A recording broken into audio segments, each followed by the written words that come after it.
Welcome to this week's installment of the White Knuckle Web Show. It would be on a ride early this spring when Dan Infalt turned to me in the vehicle and said, "Hey Jason, I'll take a look at your lease sometime. Let's go walk through it." And I said, "Well, of course, I'd be stupid not to." And from there, a plan was set in motion for Dan and I to walk my brand new lease and for him to give me his opinion on how he thought I should go about hunting it. Never having this much private land to hunt on before, I knew I would be in for a whole lot of work, and having Dan there was just going to make it a little bit easier. I didn't want Dan to tell me where to set up stands or where he would set up stands. What I wanted to know, more importantly, is how it was that he would go about cutting apart a big piece of property so that he could figure out how to best hunt that property. So we're out here at my new lease. We got Dan Infalt with us. We're going to walk through this property. We walked through Todd's, got your 2 cents on that, and now we're going to walk through this one and get your 2 cents on that. It is hill country. However, like I told you on the way up, it's going to be a little bit different because a large part of this lease sits on top of this ridge. I mean, a large part of this is relatively flat, and as you can see, it goes down on both ends. But let's walk down there and see. So would you hunt edges in this case? Up here? Yeah. I've had deer up here, a mature buck. Looking at this, if you think about how they bed for security. Right. They're bedding to know if something's coming from behind and front. They're covering all their bases, right? Okay. So they're not just going to bed out in the middle of the flat woods, right? Like people think. They're going to bed based on terrain features. And one of the big things about a terrain like this is they're going to sit on the edges where they can see an opening and they can smell the woods from behind. So they're going to bed on the downwind side of an opening. But I'd be willing to bet that on your property, there's better spots for the big bucks, and there's probably not a lot of them bedding in this area just because of the way it lays out. So this here is a pretty steep cut, and that whole other side is just, well, let's walk in there. So as Dan and I walk into the timber here, we're going to be looking at the spot where you can see the mouses going back and forth, and eventually we're going to get into that cut there that you see as the mouse pointer gets bigger, and the bedding right up there is the bedding kind of that I'm referring to, and then we'll end up sort of transitioning up to the other side of that ridge, which is where that red line is, and then we're going to head to the north along that red line, and then eventually we'll cross the road, and then I'll pull up another Onyx map. But that sort of gives you an idea of the lay of the land, gives you an idea of the kind of terrain that we're talking about. Although it doesn't look like a very steep cut, it is a very steep cut. And at the tip of it, we'll say where that farthest northern waypoint is probably, and a little bit farther north of that is probably the thickest part of that entire cut. West is that way. Yep. So north is that way. Yeah. I would probably look at this ridge and see if there's any bedding on that. Right on the There's a ton. There's a ton. Yeah. A ton of bedding. That's wind based. And I knew that because you got your steep ravine here. Oh, duh. Okay, I see what you're saying. Yep. The normal wind is going to be the north-northwest. So you're going to bed right along there. You're seeing deer trails like right here. So you see something like this, what does that mean to you? That means that the deer that are bedding in there are sometimes coming out this way in the evening. So for me, if they're bedding there, I'd follow this that's just out of sight and make a setup. Okay. Sound, sight, and smell. So that's perfect if they come this way because you got that. They're bedding there when the wind is like this, right? So the wind's in your face sitting up over there. And you can tell bucks are using the trail. There's rubs all along in here. Even if they're old, there's rubs all along here coming through. Okay. So I would have a setup over the hill for that. You would. So basically, let's just get this. I would go around this bedding area, find all the trails like this coming out of there, and I'd have setups on all of them. And at certain times of the year, they're probably feeding over there. Right. Certain times of the year, they're probably feeding over there. Certain times of the year, they're probably feeding over there. So I'd have a setup on each one of them. is talking about here when we're talking about the deer using the bedding. We're actually standing, I would say, in this area, right in somewhere in here, and this trail comes across maybe somewhere in this area and out to these crop fields that you see right here. And I guess what Dan's saying is that they're going to come out of this bedding area right here, and eventually, I guess what he's told me is that I need to find a location that leaves me or affords me the opportunity to get out of the deer's sight. So, which, if you're using this topography line, you're going to end up somewhere here on this edge or relatively close to the edge. So there's value there in that trail. Absolutely. And what you got to remember too is that when deer come in there to bed, they're going to come in and they're going to smell the bedding area before they go in there. So if the bed's like over here and the wind's coming like this, they're going to walk over to this area, smell before they go in there. So there's really not distinct trails for them coming in the morning. Any distinct trail you see is generally them leaving in the evening. Okay, they're going to meander a little bit more. In the morning, they're going to be on this trail more when they're over the hill. When they come in here, they're going to take a kind of a different route and start working the area. So my point is when you walk around this and you find these trails, these are exit trails from the bedding. Sure. Okay, yeah, you can see where it crosses that little ridge. Sure. Or that little finger. Okay. And that's not to say, if this ridge is just a tangle down there, that they don't go in here in the morning. But they're probably going to cut around in here a little more, wander around like checking that stuff before they go down. Okay. We started right up here, walked down here, and then we've come sort of across this, we'll call this a finger, and then we just got done walking through that ravine, and now we're going to come up here. Dan had pointed out that this bedding area right here is, possibly of value, and we talked about putting a stand somewhere in this area so that you're out of sight from the bedding area, but yet you're close enough that you could possibly catch one standing up because of the difference in distance between the field and the bed. I don't think it's likely that a buck's going to be there based on what Dan's telling me, but that's sort of the premise. Now we're going to walk up the opposite side of that ridge, and we're going to look at this other side. If you can see over the shoulder here, what Dan's talking about, we've seen this now twice where there's a distinct trail on that 1/3 elevation or thereabouts. So what you're saying is east, west, you got a west wind, northwest wind, you're gonna wanna be somewhere. You're gonna have to stay away from the bedding because you'll blow them out. Mm-hmm. So I can come in from there. Is that the way you'd access it? Because you can see it's relatively open. Sure. Is that what you'd do? Come in on the cross, right? Okay. Yeah, go all the way around that bedding. Right, stay as far away from it as you can. Okay. All right. So do you want to walk up this side or the opposite side? I like this side better. Okay. Just because of the predominant wind? Yep. Mm-hmm. Okay.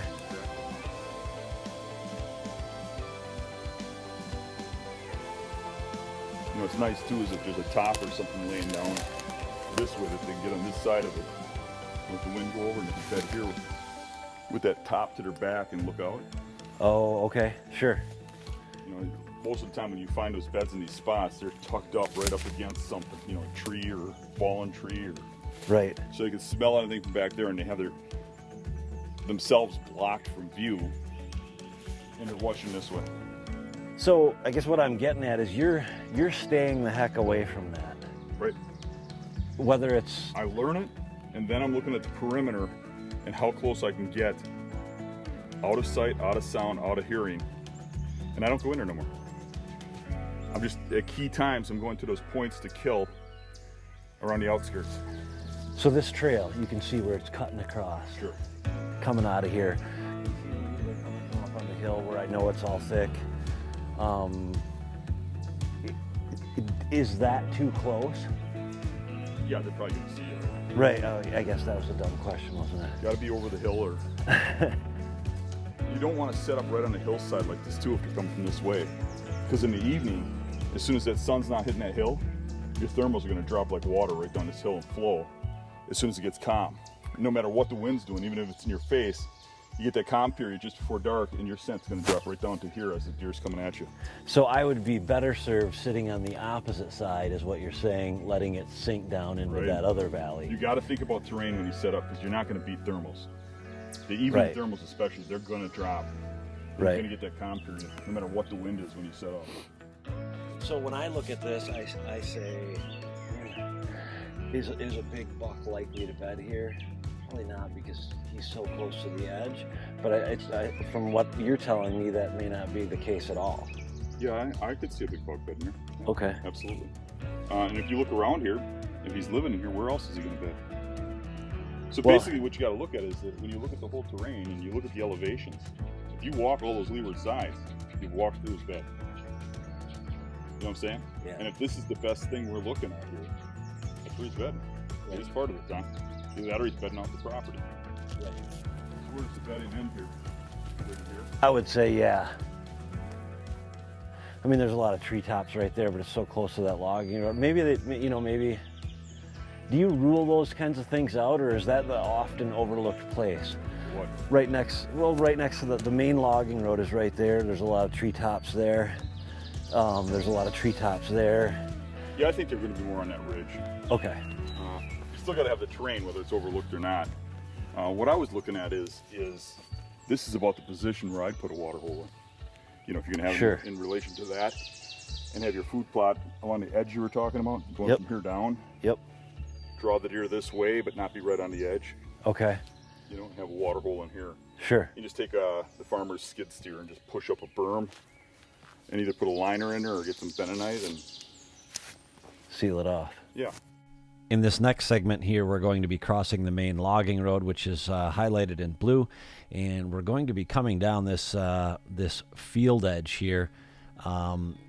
Primarily what we're going to do is walk from here down to here, and then you're going to see a zigzag back and forth across what isn't represented very well here on the map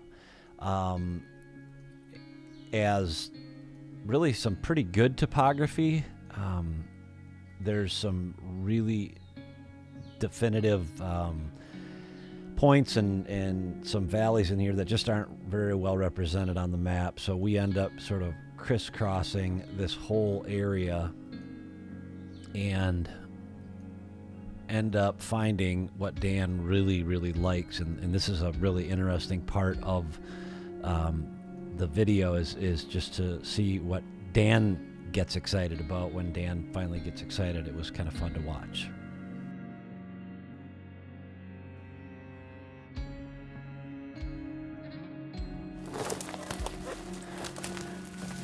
A little bit of hair. Bed right there. Yep. In the hole. Yep. Okay. Yep. Come here, look at that. So you see the bed right in the hole. Kind of see how the sun shines on it a little different. Bucks like that, where they're enclosed like that. Where if it was does, they'd bed like that bed behind you there. Right. You know, in the open here, and all face a different direction. That's a buck bed. Just because of how Oh, it's laid out. it's laid out, okay.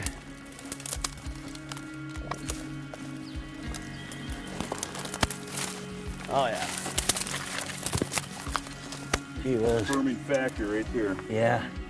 Look at the hair. Yep. There. Sure, so he puts his back right up to this. If you look, you can kind of see the body shape from the last time he laid here. So he probably had a south wind. South wind. So he's got this to his back, and he's looking down. He can see Open. quite a bit coming. Sure. And now you think about this in early season when this is a tangle. This is like a cave. It is. A few feet from him. And I see a lot of bucks bed like that, where they bed in like a hole. So he's probably got little beds like that all around in here, based on the wind. Okay. And he'll just shift around. Because who goes in here, right? Even a coyote would have a hard time getting in here. And that's the thing you got to look at is a buck bed solo. So he's got to worry about himself. Like where the does bed as a group and they can watch for danger in different directions. Sure. So he's got to cover every direction. So he's basically got the wind to the back and a tangle to the side, and he can see downwind. It's pretty good spot. So the assumption is then he's bedded here. Do you take that then and just sort of say, okay, now I know that on a south wind there's a good chance that he's going to be bedded there? Am I foolish to think that I could hunt the edge? No, I think you get really close. This is so thick, as long as you're quiet, he ain't gonna smell you, right?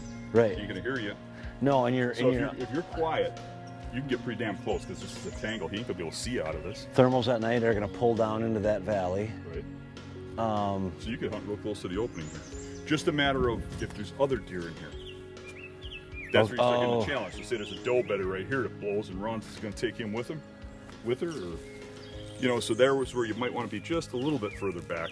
But my rule of thumb is if you come in here and you stand here, and especially if you do it this time of the year, Yeah. how far can you see? Right. That's about where I want to be. Right. So I look at the trails coming out of here. I think bucks are going to, especially mature bucks, are going to bed where they feel secure. So pressure is going to have a lot to do with it. So if your neighbors who got better crops have more hunting pressure and they're not hunting correctly and they're spooking deer a lot or shooting a lot of deer, those deer are going to bed back here, come out, hit this a little bit, and then during the night go over there. Okay, so we're talking roughly a third of a mile, maybe a little more than that, to where I saw the largest density of deer feeding this winter. Is it, and I can hunt that, okay? Or at least I believe I can hunt that at this point. I've got nothing, on paper, but is it more realistic to think that they're going to head farther in from those edges than just 100 yards, or For me, if I'm seeing the deer there, what time are you seeing them there? If you can monitor those deer. Yeah. And if they're there right after dark, they're bedding over there someplace. Okay. If they're there in the middle of the night, they're coming from a distance. Okay. If it's taking them an hour or two to get there. I think there'll be deer in both places, but around good food, deer congregate. Sure. But pressure will push them back. Now, just looking at the public land I hunt, I'll be out on an island that's in a cattail marsh, a mile and a half back, and watch a deer get up at dark and walk into the cattails in a direction that's 2 miles to crops. And he didn't move until just before dark. What time is he getting to those crops? You know what I mean? And there's spots you could bed closer. Sure. But that's secure bedding. Yeah. Mature bucks, number one is safety. Number one is that secure bedding. They don't get to be 5 or 6 years old in a state like Wisconsin by moving around long distances in daylight or bedding in insecure places. So they really take their safety into number one. Yeah. Now, if there's good spots to bed down there and nobody's pestering them, or at least they're not pestering them in that spot, they're going to bed there near the food. Okay. But I'd be willing to bet there's going to be good bucks up here and down there.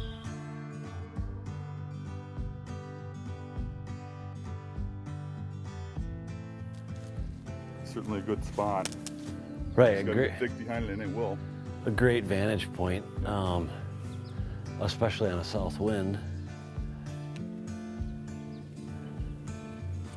Right, because that south wind's going to come this way. He'd put his back to it and can see anything, pretty much. So you can probably get away with, what is that, west too, right? Yep. South or west? Southwest. It's pretty common. But you're not going to find one bedded here in its present state. I wouldn't think so. Touching on a mature buck.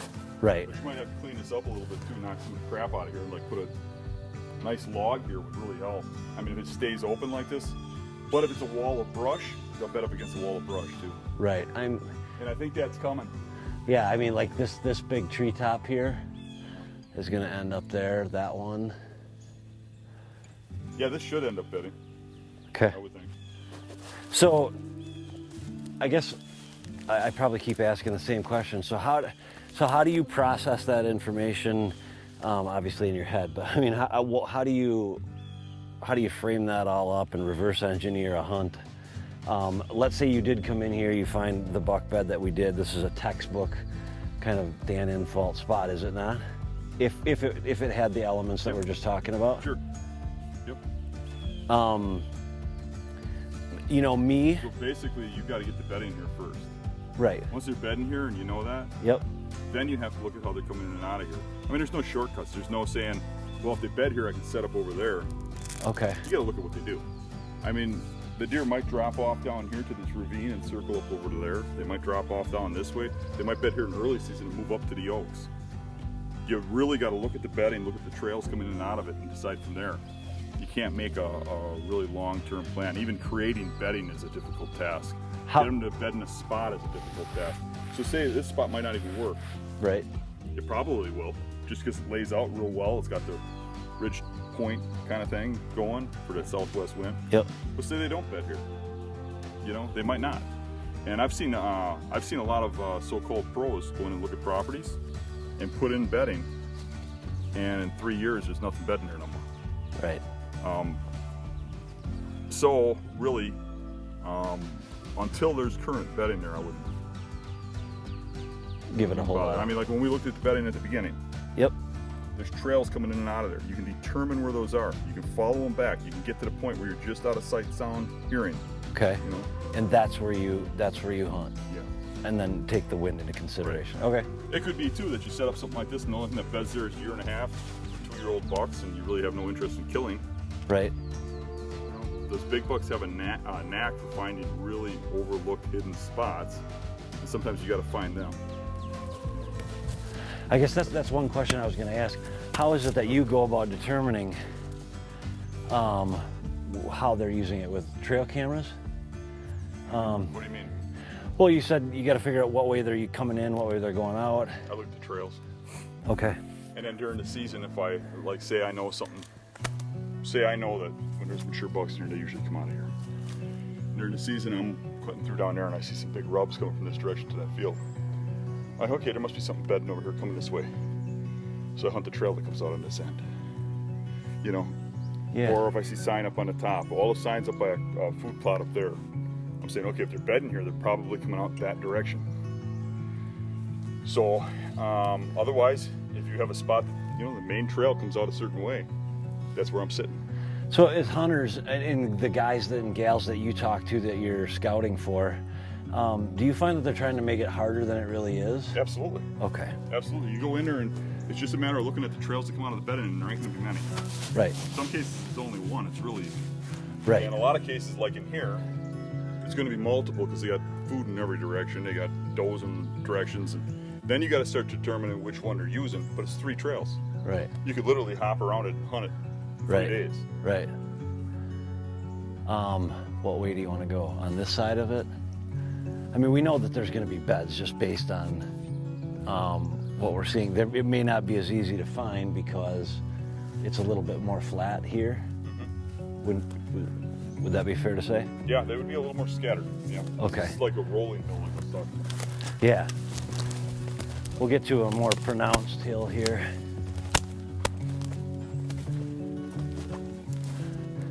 So in the rut, do you see yourself getting right in the middle of this? No, I'll be on one side or the other. Okay. And a lot of guys are going to tell you to hunt the downwind side. That ain't necessarily true. No, I agree. I've seen it more often than not Yeah. that's not the case. The bucks are going to cruise the side that the does go in and out of. Right. And if that's the downwind side, you're golden. Because they go downwind and smell them. But they also like to cross the trails of the does going in and out of the bedding and smell the individual tracks to see if there's a hot doe in there. So sometimes it's the upwind side. Gotcha. Sometimes it's the downwind side. Yeah. You know, if they're both on the downwind side, you're golden. But it ain't always the downwind side like people like to say. Oh yeah. See the hairs right there? Yeah. See, now the only thing keeping this from being a great spot is how open it is. So if Right. it started getting thicker, it'd get better.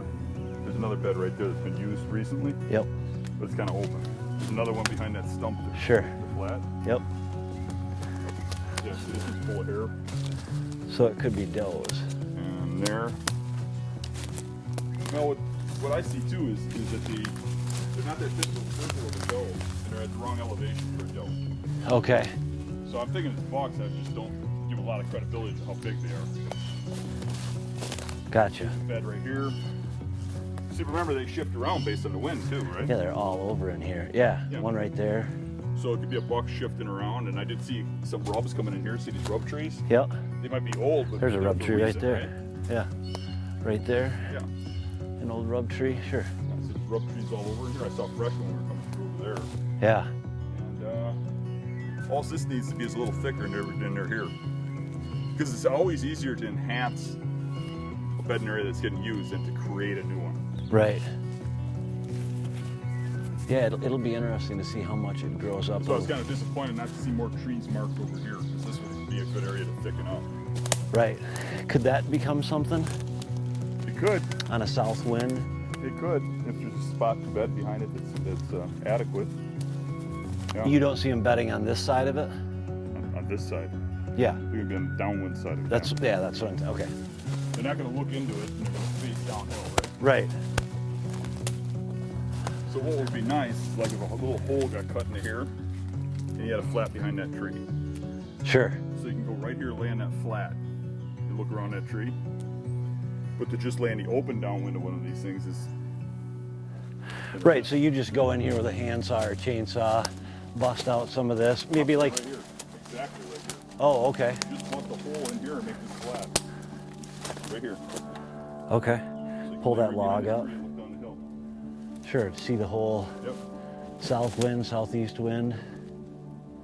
Gotcha. Okay.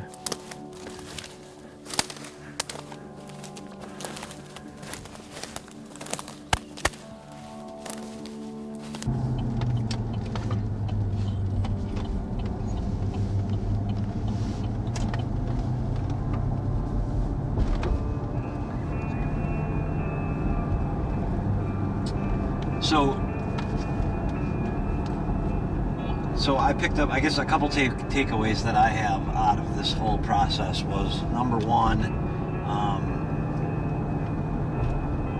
just because there's a ridge and it has a leeward side, which all ridges do, there's got to be something structurally there to hold a mature deer. Generally, I've seen them bed on just straight ridges, but there still needs to be cover. I mean, a lot of the ridges we looked at didn't have cover. Okay. You know, so correct. It doesn't have to be a little knob or point, is what I'm saying. Yes, But it needs, I got one. It needs some sort of structure. Correct.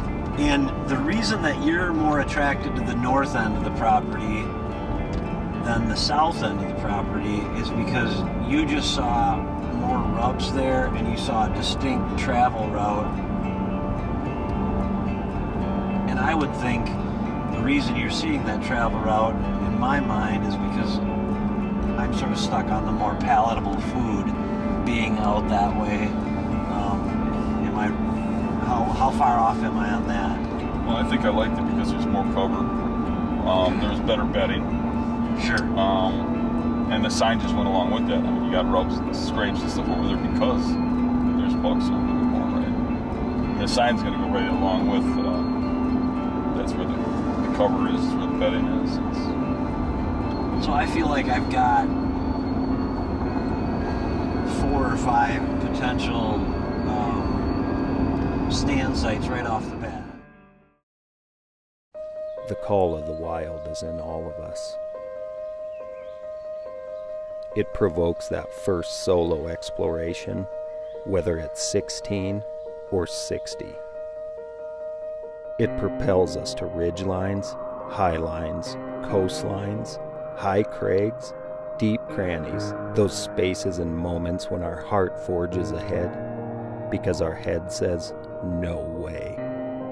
We empower your desire for adventure, whether it's your first step into the uncharted or your annual backcountry hunt. We unlock confidence in the unknown so you can create successful outdoor experiences where the pavement ends, On X begins.